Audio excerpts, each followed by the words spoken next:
The death of Edgar Allan Poe has remained mysterious. The circumstances leading up to it are uncertain, and the cause of death is disputed.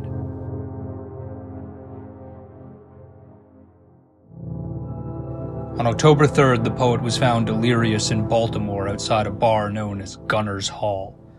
He was taken to Washington College Hospital, where he died at 5 a.m. on Sunday, October 7th, 1849. In a bar on Fleet Street, Virginia burst a blood vessel singing, "Don't blame me if I took laudanum for the pain." The soap blocks were out with the butcher boys and sailors looking to get rowdy. Too many miscreants to count. But perhaps most devious of all were the roaming cooping packs looking to steer an election. 'Twas a mistake coming here.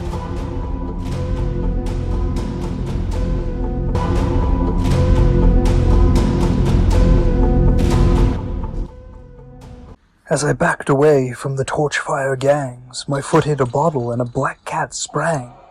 The one-eyed beast hissed and arched its back, and I bore witness to a scene unfolding below in a basement window. 2 constables prying floorboards and a madman screaming he couldn't take it anymore. I think this was a few blocks from Fleet, where the odd angels of familiarity first made my heart skip a beat. As a blood-curdling howl was heard from across the street, some darksome deed found its voice floating on the Chesapeake. As I turned to run, the cat flung itself between my feet. I stumbled, fell, and my tongue slipped between chattering teeth. When mine eyes adjusted to see a message inside the bottle of Amontillado, with unsteady fingers I fished out the note. To unravel the mystery I dare not quote the damnable single written word, and all at once a strange sort of vertigo and the croak of some loathsome bird. The sensation like falling into a pit with no above, no below.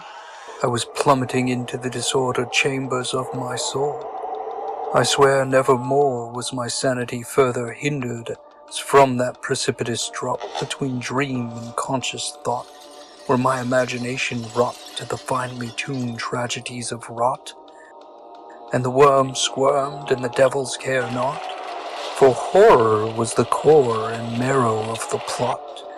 Yes, now more than ever I never had the pleasure of a mind unobstructed by grotesque measure. As I fell further and further into that cinder of pendulum-swung caverns where nightmares linger, my consciousness slipped into a stupor. Saw I a faint glimmer drawing nearer? Some beastly, ghostly, shadowy figure galloping. A runway stallion came hither, bursting through a stable fire, flames a-flicker right through a clothes wire. And I was dragged along, caught up in the attire. When I came to, it had left me for dead, there out on the street. All was for naught. I was outside a bar on Fleet. The gaslights produced a hazy radiance, making it difficult to see. The carbon monoxide even tougher to breathe. I coughed blood into the tuck of my sleeve. From this night's insanity there was a clue to retrieve. No, from this torment there was no reprieve. If only I could remember which way to leave. How can I escape this gruesome masquerade, condemned to wander like a restless shade through this sketch of degenerates, this rogues gallery of ghouls, when all at once I found myself before the very well-to-do, in haunted palace under crystal chandelier, where the talk turned from mordantly irksome to percolating with fear. On friendship and fidelity of mere man, no thicker than a meager gossamer strand. And just like that I was back before the rabble, the rootless, artless horde, the penniless poet, better than the tables of Babel, wherefore art room and board. Asylum, yes, asylum I seek, from the folly of the chattering hypocritical charade, from the dirty cobblestone realism of this monstrous parade. Of dark satanic smokestacks smoldering in the distance, totems to Mamon's coniferous indifference. Woe to science, woe to industry, mechanistic reductions of efficiency, affronts to human dignity, emulations of the spirit and the Masonic all-seeing eye. In this pitiless clockwork universe, best not to be born, and second best to quickly die.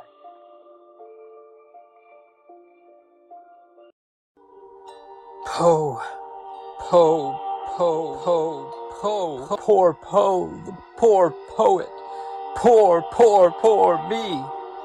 Poor on these self-tormented shores, this rancid town, this godforsaken Baltimore. I yelled in anguish. I was not feeling well as I fell deeper and deeper into this dizzying circle of hell. I took out the empty bottle of calomel and wandered around for a while as though under some mesmeric spell. Perhaps I was already dead, lying on a slab in the morgue, or deliriously turning over in some hospital ward. And this psychotic episode was my sinner's just reward. There had been an outbreak of cholera when I had fled Philadelphia just days before. Of that I felt very nearly sure. And then a strange sort of phenomena wandered through the door. An imp and a little devil went bathing in me in a barreled hogshead in a bar on Fleet. When I got to Malbury completely out of breath, I painted myself a sentimental vignette, for I passed a room where I had once lectured on the absolute autonomy of art. 'Twas an age when she lived and my prospects seemed smart, before I understood the total tragedy of my part. As I dwelt in lost love and the pain in my heart, the notion alone made the night grow ever more dark, as though an innumerable unkindness of ravens composed the very fabric of the night sky, and as soon as it were imagined, all at once a shrieking, deafening cry set me staggering from their 100,000 eyes. 'Twas a mistake coming here, this place of ill and early remembrance. I hadn't had a drink since I took the pledge of temperance, I swear, but I needed something to wash down the medicine for this foul and filthy air, this wasting disease that I can no longer bear. I threw the empty bottle as I hobbled past a house of ill repute, where I came upon myself haggard on the stoop. I was wearing ill-fitting clothes, my face ragged, my eyes drooping, my skin decomposed. But I knew not my own image until he walked by. Dressed in fine garments, he smiled and gave us a wink with wry eye.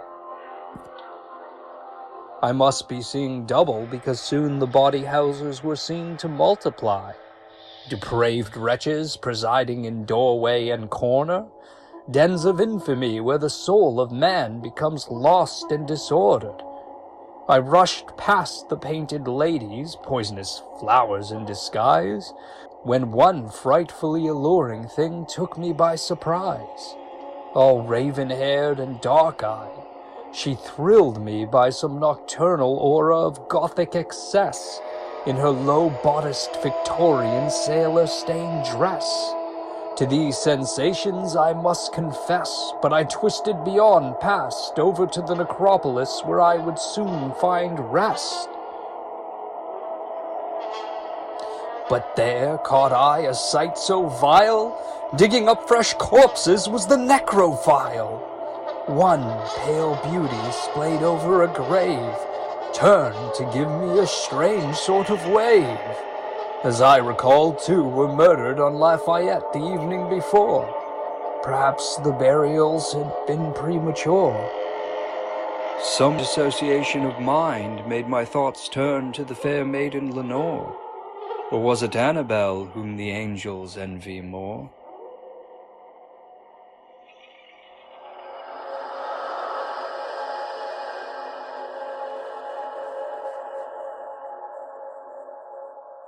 Finally, I found myself on Amity Street, where it was said rare and radiant fancies did meet.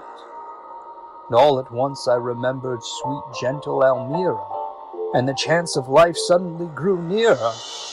I was to be wed again, a chance at beauty again.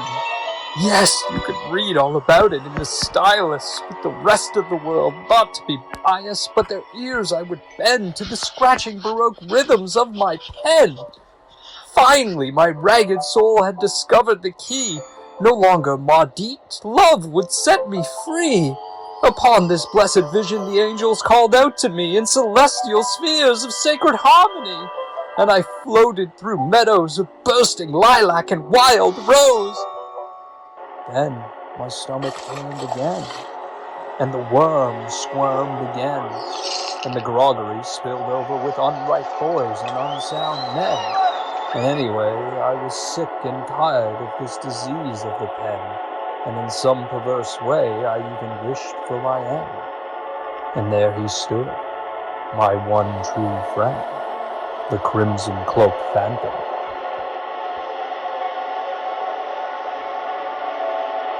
A malamam, we spoke it in candor. Yes, I offer my life willingly. End this torment, this terrible curse. Deliver me in your skeleton-drawn hearse. He nodded knowingly and pointed inside the cavernous, pumpkin-esque ride. With unusually long, bone-white finger, I hesitated for a moment to linger, and with some resolve asked if my soul could be saved. "Not on fleet," said he, "where all are condemned to the undying grave."